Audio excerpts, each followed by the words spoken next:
Hello दोस्तों, आज का डिक्टेशन आनंद मासिक पत्रिका से होने वाला है, जो कि 3 अलग-अलग स्पीड 80 शब्द प्रति मिनट, 100 शब्द प्रति मिनट और 120 शब्द प्रति मिनट की गति से डाला जा रहा है। इसकी पीडीएफ अगर आपको अलग से चाहिए तो नीचे डिस्क्रिप्शन बॉक्स से आप टेलीग्राम चैनल ज्वाइन कर सकते हैं। वहाँ आपको सारे अपकमिंग वीडियोज़ की लिंक और पीडीएफ मिल जाया करेगी। तो ज़्यादा समय ना लेते हुए डिक्टेशन स्टार्ट करते हैं 5 सेकंड के बाद।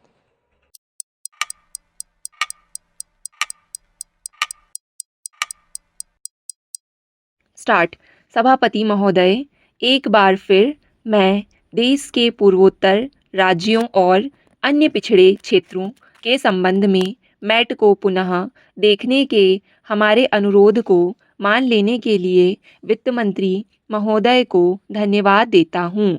जैसा कि वित्त विधेयक में पहले प्रस्तुत किया गया था कि इससे नए उद्योगों में नए निवेशों के रूप में राज्यों को प्राप्त होने वाले लाभ समाप्त हो जाते, किंतु अपने भाषण में विधेयक प्रस्तुत करते समय उन्होंने यह मान लिया कि पिछड़े राज्यों, विशेष रूप से पूर्वोत्तर क्षेत्र में नए उद्योगों में निवेश के संबंध में धारा 80 के लिए मैट लागू नहीं होगा। वित्त विधेयक में वित्त मंत्री ने गुवाहाटी में 1 वर्ष पहले स्थापित किए गए पूर्वोत्तर विकास वित्त निगम द्वारा अर्जित आय को छूट देने में पर्याप्त उदारता का परिचय दिया, किंतु यह एक ऐसा संस्थान है जो साहस पूंजी निधि की प्रकृति का है तथा देश के पिछड़े पूर्वोत्तर राज्यों में औद्योगिक और अन्य उद्यमों की विकास प्रक्रिया शुरू करने के लिए इसे स्थापित किया गया है। वर्षों से हमने यह रखा है कि असम में गुवाहाटी में भारतीय औद्योगिक विकास बैंक कार्य कर रहा है, किंतु उन्होंने राज्य में उद्योगों के विकास को बढ़ावा देने में अत्यंत कम कार्य किया है। ऋणों या आवेदनों का मूल्यांकन करने में उनके मानदंड बहुत अधिक कड़े हैं। ये मानदंड अन्य राज्यों की तुलना में असम में बहुत अधिक कड़ा है। इसलिए उस क्षेत्र के लिए भारतीय लघु उद्योग विकास बैंक और भारतीय औद्योगिक विकास बैंक ने काफ़ी कम ऋण दिए हैं। नए निगम ने जो पिछले 1 वर्ष से कार्य कर रहा है भी कुछ विशेष नहीं किया है।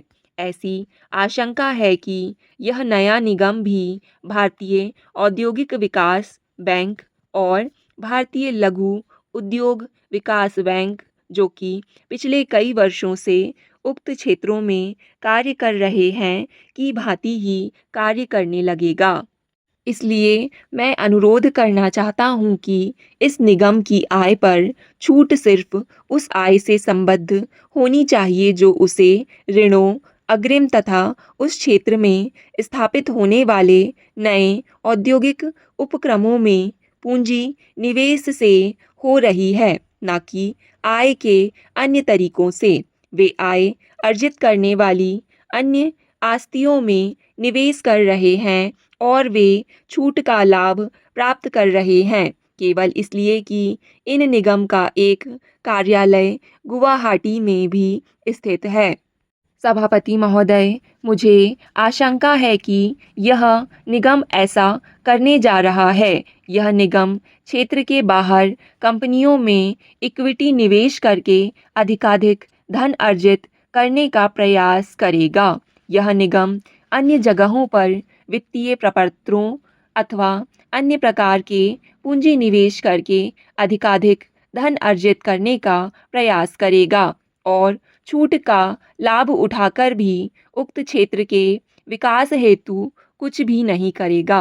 अगर छूट दी जाए तो यह छूट केवल उस आय पर होनी चाहिए जो कि उक्त राज्य में नए उद्योगों और नए उपक्रमों में किए गए पूंजी निवेश से अर्जित हो। मैट पर चर्चा करते हुए एक प्रश्न उठाया जा रहा है कि क्या यह निर्यातोन्मुखी परियोजनाओं पर भी लागू होना चाहिए। आयकर अधिनियम के खंड 80 के अनुसार निर्यात से होने वाली आय पर छूट दी जाती है। कई वर्ष पूर्व यह प्रावधान लागू किया गया था, परंतु तब से ही इसका दुरुपयोग किया जाता रहा है। कई मामलों में हमने पाया है कि इसका दुरुपयोग काले धन को सफ़ेद धन में परिवर्तित करने में किया जाता रहा है। निर्यातोन्मुखी उत्पादन के मामले में हमने देखा है कि काले धन का दुरुपयोग कच्चे माल को खरीदने और मंजूरी आदि देने के लिए किया जाता रहा है ताकि लाभ दर बढ़ जाए। निर्यात के पश्चात यह धन कर मुक्त निर्यात आय के रूप में वापस आ रहा है। इसलिए हम मुंबई और अन्य व्यापारिक पत्रिकाओं में छपे विज्ञापन देखते हैं जिनमें निर्यात लाभ को बेचने के प्रस्ताव आमंत्रित किए जाते हैं। 1 करोड़ रुपए की निर्यात आय को 10 अथवा 20 लाख रुपए में किसी भी लाभ अर्जित करने वाली कंपनी को बेचा जा सकता है, क्योंकि वह कंपनी निर्यात कारोबार से कर छूट का लाभ उठाएगी और वे अपने अवैध साधनों से निर्यातक फर्म के लिए कतिपय धनराशि देने को तैयार हैं और इसके साथ साथ इस कंपनी के निर्यात ऋण भी दे सकती हैं ताकि निर्यातोन्मुखी कंपनियां के निर्यात ऋण का लाभ उठाया जा सके। इस प्रकार का दुरुपयोग काफ़ी लंबे समय से होता आ रहा है।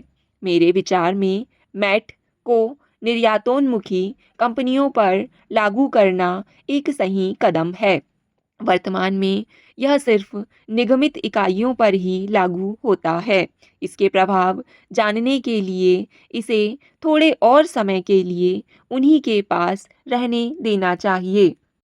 आयातित चीज़ों के दाम बढ़ गए हैं और हमें अच्छे किस्म की चीज़ें ऐसी नहीं मिल पाती। मैंने अपने किसान भाइयों और मज़दूर मित्रों से अनेक विषयों पर बातें की हैं। मैंने बाहरी प्रभाव के बारे में भी उल्लेख किया है।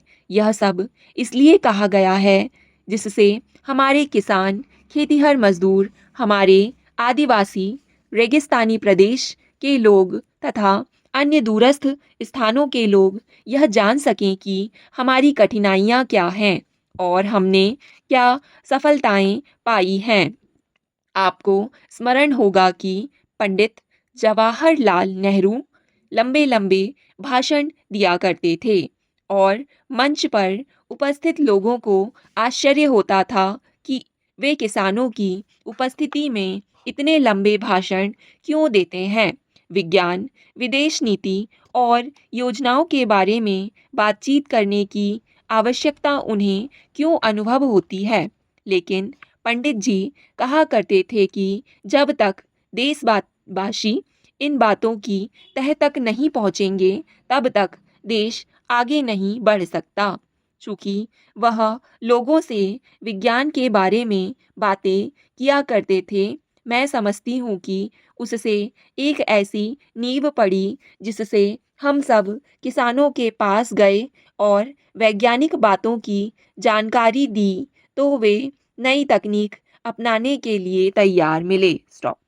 डिक्टेशन पसंद आए तो वीडियो को लाइक तथा चैनल को सब्सक्राइब ज़रूर करें। धन्यवाद।